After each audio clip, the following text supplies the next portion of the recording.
ito ay rated SPG. Striktong patnubay at gabay ng magulang ang kailangan. Makakagawa ng paraan si Ramon para maimbitahan si Marites sa kasal ni David at Catherine. Ang plano ni Ramon ay surprise na bisita niya si Marites para sa anak nilang si Tanggol.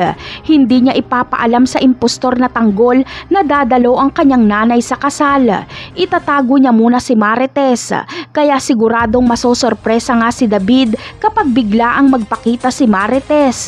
Samantala, nalaman ni Camille na may imbitasyon ng kanyang tita Marites sa kasal ni Tanggol. Hindi nila ito ipapaalam kay Rigor.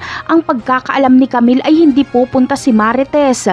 May isip ni Camille na pumunta sa pinagdarausan ng kasal para makiusyoso. At dito niya nga masasaksihan na hindi si Tanggol ang ikakasal kundi si David.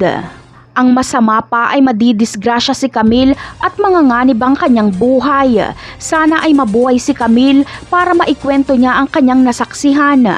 Ang kasal ni David at Catherine ay hindi legal. Invalid ang kasal na ito dahil hindi naman Jesus Nazareno ang tunay na pangalan ni David. Kapag magkaalaman na ay wala itong bisa. Habang si Tanggol naman ay walang kamalay-malay na ikakasal na pala ang kanyang pangalan.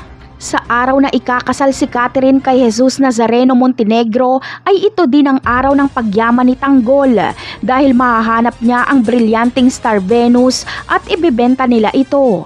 Kapag maging Montenegro na ang apelyido ni Tanggol ay magugulat na lang siya dahil kasal na pala siya sa apo ni Senyor Pacundo.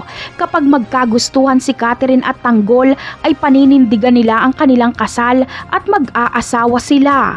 Si Tanggol ang magpapatakbo sa mga negosyo ng mga kabalyero. Napakarami pa nating dapat abangan sa mga susunod na episode. Paalam!